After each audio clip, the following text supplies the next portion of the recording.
안녕하세요. 캐나다에서 게이엄신TV의 게이엄신입니다. 제 채널에 오신 것을 환영하고요.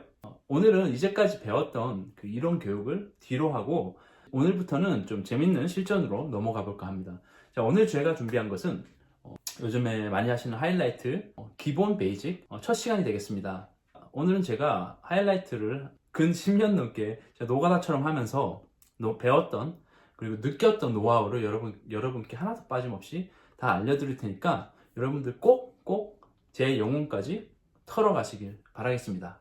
저희 북미에서는 저희가 호일워크라고 하이라이트 기법을 많이 쓰는데요.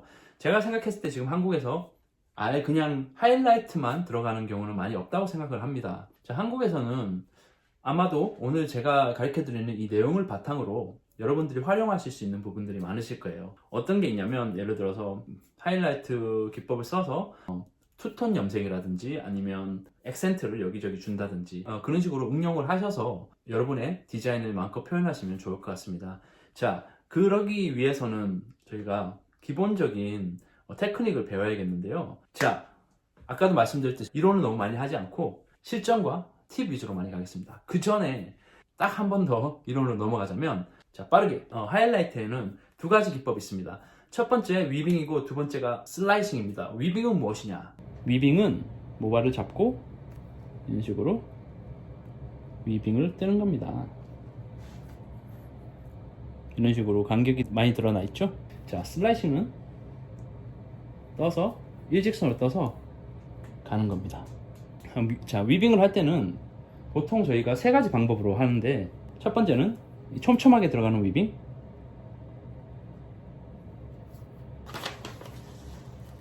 두 번째는 보통 정도의 모발로 들어가는 위빙이 있습니다.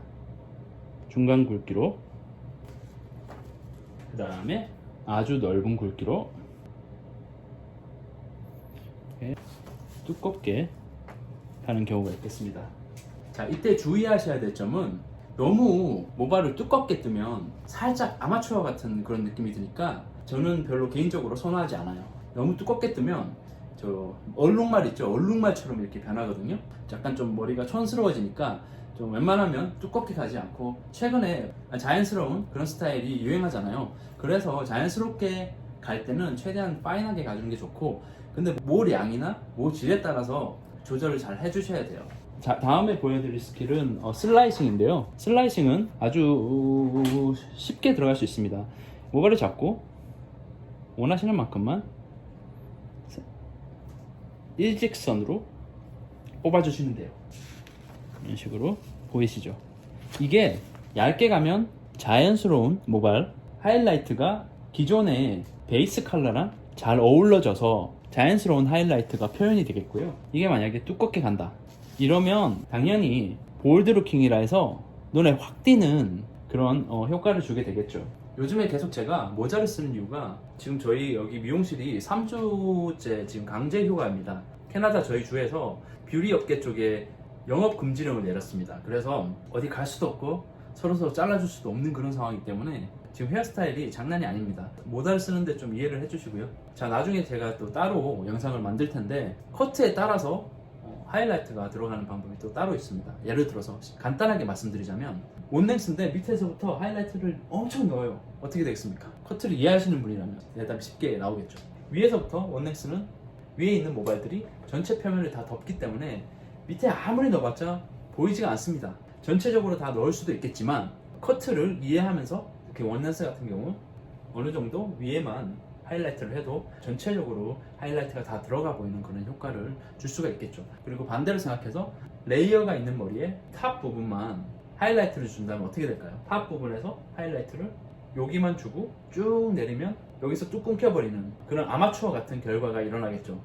그래서 커트를 잘 이해하고, 레이어 같은 경우는 전반적으로 골고루 빈 부분이 없이 넣어줘야지 자연스러운 하이라이트를 표현하실 수가 있을 겁니다. 그래서 이 커트에 맞게 하이라이트도 들어가 주는 게 맞다고 보겠죠. 그 부분에 대해서는 제가 앞으로 수없이 많은 실전 동영상에서 하나하나 설명을 잘 해드리면서 가르쳐 드리도록 하겠습니다.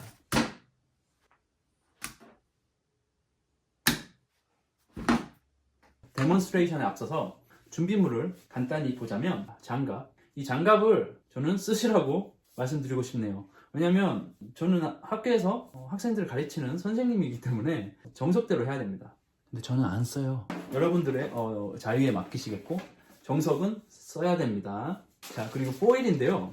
저는 이렇게 이미 잘려져 있는 이런 제품들 씁니다. 왜냐면 포일을 자르기만 10년 동안 잘랐는데 너무 지겨워가지고. 그리고 저희 회사 자체에서 이걸 제공을 하고요. 일단 여기에 맛이 들어지면 자르는 거 너무 귀찮습니다. 그래, 어쨌든 길이에 맞게끔 자르세요. 짧게 하지 마시고 웬만하면 하이라이트가 들어가는 그 모발에 맞는 기장을 똑같이 맞추시고 접어가는 방식으로 하시는 게 좋고요. 너무 길면은 또 오히려 비효율적이니까 적당한 길이에서 잘라가지고 쓰시면 될 것 같고요. 자, 넓이가 중요한데 섹션 나눌 때 이렇게 많이 쓰는데 이 기장을 넘어가면 바르기가 힘들어집니다. 그래서 저는 항상 이렇게 해서 넓이를 맞추고 요거보다는 조금 크게 잘라주시는 게 좋을 것 같아요. 저는 정석을 가르치지만 항상 변형을 해도 됩니다. 저는 되게 상당히 오픈마인드이기 때문에 일단 제가 교육자로서 가르치는 거는 정석을 가르쳐야 되기 때문에 그렇게 말씀드리는 거지. 자, 토너버를 이거는 이제 하이라이트를 하고 나서 샴푸대에서 토너를 잘 쉽고 빠르게 도포할 수 있도록 만들어준 이런 토너버를 당연히 볼하고 빅싱 하이라이트 브러쉬죠.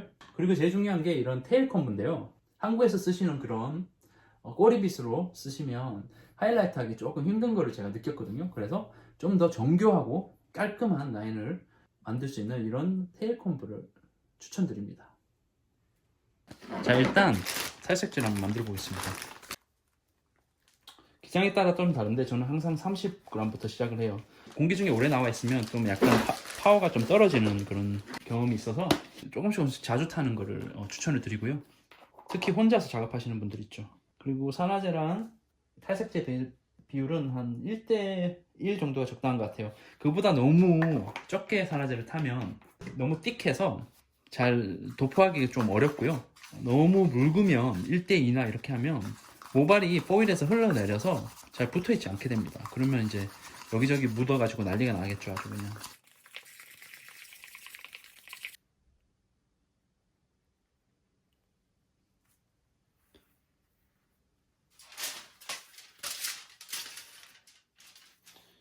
여기서 하나 팁을 드리자면 모발을 항상 위로 올린 다음에 포일을 대고 내려주세요. 그래야지 모발이 흘러내리는 것을 방지할 수가 있습니다. 바르실 때는 보통 저는 한 1cm 정도 떨어진 곳에 먼저 바르고요. 이렇게 고정을 시키고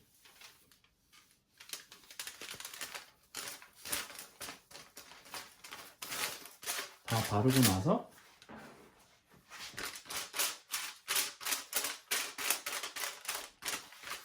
위로 올라옵니다.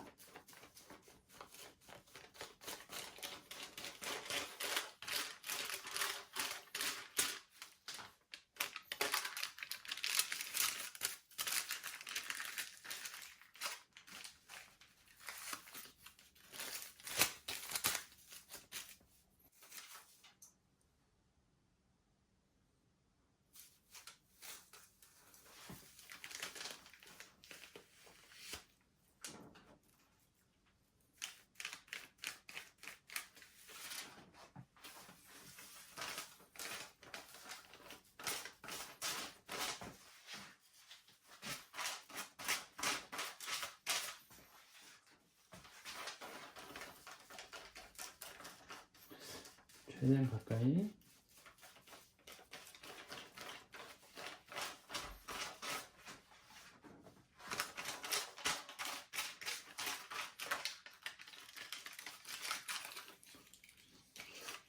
여기서 쫙 긁어내시면 안 돼요. 여기서 딱 접어버리면 여기 제가 여기 보시면 약간 좀 두툼하게 남겨놨죠. 여기를 확 접어버리시면 나중에 얼룩이집니다. 얼룩이 지는데 그 이유는 염색약을 긁어내기 때문이죠. 그래서 항상 저는 하지 않습니다.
자, 어떻게 보셨나요, 여러분? 생각보다 되게 간단하죠. 그렇지만 막상 정석대로 하려고 하면 조금 어려움을 느끼시는 분도 계실 거예요. 제가 항상 말씀드리지만 연습은 실전과 같이, 제가 축구를 좀 했었는데요, 연습 때 더 힘들게 해야지 실전에서 막힘없이 쓰실 수 있습니다. 연습을 연습처럼 하면 실전에서 아무 도움이 안 됩니다. 물론 도움이 좀 되겠죠.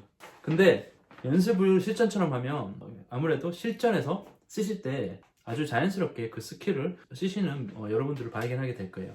자, 이제부터 제가 계엄신 법칙 하이라이트에 있어서 제가 10년 동안 느낀 그런 꿀팁들만, 엑기스만 골라서 제가 지금부터 가르쳐 드릴 테니까 잘 메모해 두시고요. 자, 첫 번째, 아까도 말씀드렸듯이 커트에 따라서 하이라이트를 달리해라.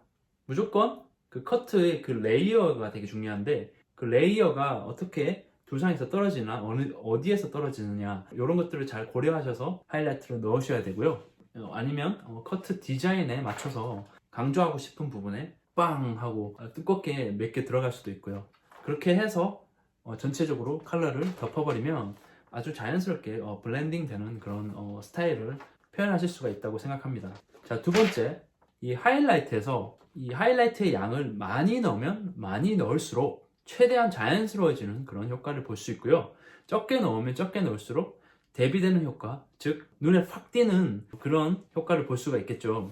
어떤 디자인을 원하시는지에 따라서 그 양을 잘 조절을 하시면 될 것 같습니다. 그리고 세 번째, 이거는 제가 거의 법칙처럼 제가 실전에서 사용하고 있는 건데요. 가장 밝은 하이라이트, 여러분들이 실수를 하시는 그 하이라이트 레벨과 가장 어두운 컬러와 그 명도 차이를 4레벨 이상 두지 않는 거. 그 말은 무슨 말이냐면, 명도 차이를 4레벨 이상 두고 5레벨, 6레벨, 7레벨 이렇게 가면요, 너무 인위적인 그런 색상을 표현하게 됩니다. 그래서 제가 봤을 때 가장 자연스럽고 일상생활에서 많은 분들이 자연스럽게 하고 다니실 수 있는 그런 스타일의 하이라이트를 생각하신다면, 제일 밝은 색상과 제일 어두운 색상의 명도 차이를 4레벨 이상 두지 마라. 그게 가장 키포인트입니다. 네 번째, 얼룩말 하이라이트를 피해라.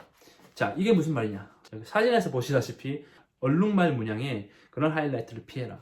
아까도 말씀드렸듯이 이 청키라 그러는데요, 두껍게 들어간 하이라이트들이 어떻게 보면 스타일일 수도 있는데, 그것도 적시적소에 그런 디자인에 맞게끔 들어가면 아주 좋은 방법 중에 하나가 되는데요, 그렇지 않고 그냥 스트립으로 이렇게 쭉쭉 들어가면 아까도 말씀드렸듯이 아마추어 같은 느낌이 많이 나고 고급스럽지 않은 그런 느낌을 표현하기 때문에 웬만하면 그런 스타일의 하이라이트는 피해 주시는 게 좋고요. 이 포일 작업을 하실 때 최대한 깔끔하게 정리정돈되게, 특히 섹셔닝부터 도포 방법, 그리고 폴딩, 그리고 플레이스먼트까지 이쁘게 하시는 분들이 또 이쁘게 나오더라고요, 보니까. 저도 이 작업을 좀 깨끗하게 하는 편은 아닌데요, 이 작업할 때만은 최대한 깨끗하게 하려고 노력을 하고 있습니다. 최대한 깨끗하게 해야 이쁜 디자인이 나온다, 이쁜 컬러가 나온다, 명심하시고요. 그리고 여섯 번째는, 도포는 최대한 고르고 생각하시는 것보다 조금 많게 두껍게 발라주셔야지 고르게 나오는 결과를 보실 수가 있을 거예요. 그게 많은 분들이 가장 많이 하는 실수 중에 하나인데요, 모발의 양과 모질의 굵기에 따라서 이 도포의 양을 잘 조절해 주셔야 되는데, 제가 웬만하면 고르게 잘 펴서 군데군데 떡지덕지 남아있지 않도록 도포를 잘 해주시는 게 키포인트라고 할 수 있겠습니다. 그리고 마지막으로, 탈색제를 작업하실 때, 한국에서는 모르겠지만 저는 여기 북미에서 혼자 작업을 많이 하는데요, 어시스턴트가 없어요, 여기 웬만하면. 그래서 그런지 몰라도 이렇게 빠르게 하는 게 습관이 돼 있습니다. 손이 그리고 또 거기 익숙해져 있고요. 일단 혼자 하시는 1인 샵 하시는 그 원장님들이시나 혼자 많이 해보신 분들은 잘 알겠지만, 탈색제는 일반 연모제보다 훨씬 강하기 때문에 바르고 나서 조금만 있으면 바로 이렇게 올라옵니다. 그 올라오는 걸 속도를 맞추려면 최대한 빨리 작업하셔야 돼요. 혼자 작업하실 때 좀 어려움을 많이 겪으실 것 같고요. 그리고 그렇게 하시면 또 처음에 도포했던 그 하이라이트가 엄청 나중에 밝아지는 그런 현상을 보게 될 겁니다. 물론 빼서 스프레이를 뿌리고 수건으로 닦아내고 해도 되는데요, 그렇게 하면 일이 많아지잖아요. 그리고 여기저기 지저분해지고. 그래서 저 같은 경우는 빨리 하되, 그리고 다른 방법으로 처음에 이 백 부분에 만약에 3% 탈색제로 들어갔어요. 그러면 마지막 작업으로 탑이나 사이드로 옮길 때 산화제를 좀 범프업 해가지고 6%나 9% 이런 식으로 산화제 차이를 두면 이 어느 정도 시간차를 극복할 수 있습니다. 그래서 저는 항상 시작할 때 3% 아니면 3%보다 낮은 걸 써요. 그래서 나중에 시간이 갔을 때 예를 들어서 뭐 1시간 이 딱 지났을 때 어느 정도 마지막에 도포했던 그 섹션과 처음에 도포했던 그 섹션이 어느 정도 일치하는 색상이 나올 수 있도록 그런 식으로 산화제를 조절을 해서 쓰고 있습니다. 여러분들도 한번 혼자 하시는 분들 그렇게 한번 해보시고요. 이거는 지극히 저만의 생각인데요. 제 학생들한테도 이게 항상 얘기를 하지만 학생들 항상 이런 말을 해요. 좀 더 쉽게 가르쳐주세요 선생님. 아니 쉽게 가르치는 방법은 되게 많습니다 솔직히. 그렇지만 초반에 배울 때는 쉽게 가는 것도 중요한데 기초부터 탄탄히 쌓아가면서 조금 어렵더라도 좀 어렵게 배워야지 나중에 이거를 쉽게 쓸 수 있는 그런 바탕이 되는데 요즘에 보시면 쉽게 가려는 분들이 좀 많은 것 같아요. 안 좋다는 건 아닙니다. 그렇지만 쉽게 가다 보면 평생을 쉽게 하는 것만 찾아서 갈 수밖에 없는 그런 운명에 맞이하게 되죠. 요즘에 탑 스타일리스트나 뭐 잘 나가시는 분들 보면 다 어렵게 공부를 해서 쉽게 가르치는 거예요. 그 말은 뭐든지 쉽게 만들기 위해서는 좀 어려운 기본 바탕이 좀 필요하다. 저는 그렇게 믿고 미용을 항상 하고 있고요. 삶을 너무 진지하게 살 필요 없어요. 저도 이 카메라 앞에서와 일하는 데에서는 아주 다릅니다. 엄청나게 장난쳐요. 저도 장난꾸러기고 매사 진지한 적이 없어요. 그렇지만 일적인 면이나 제 커리어에 관련이 되면 저는 180도 변합니다. 안 그러면 이 많은 경쟁에서 이길 수가 없습니다. 그래서 저는 항상 얘기하듯이 조금 지루해도 정도를 가다가 거기서 여러분들이 좀 쉽게 가는 방법을 찾고 아니면 뭐 여러분들만의 좋은 방법을 찾아서 가는 것도 나쁘지 않을 거라 생각합니다. 이거는 어디까지나 저의 생각입니다. 초반에 제가 좀 지루한 이론 교육을 좀 많이 했죠. 지금부터는 보시다시피 이렇게 실전 교육으로 좀 많이 갈 거니까 이제 지루한 거는 많이 없으실 거예요. 그렇지만 제가 또 가르치는 사람이라서 이렇게 주저리 좀 많이 하니까 좀 이해해 주시고요. 그래도 저는 기본을 알고 가자. 항상 기본을 알고 가고 그 기본이 나의 밑거름이 된다.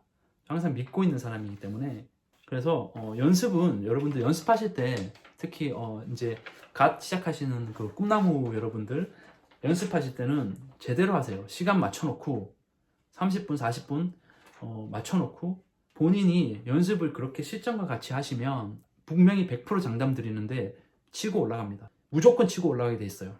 다음 시간에는 좀 더 유익한 내용으로 찾아뵙도록 하겠습니다. 이거 잊지 마시고요.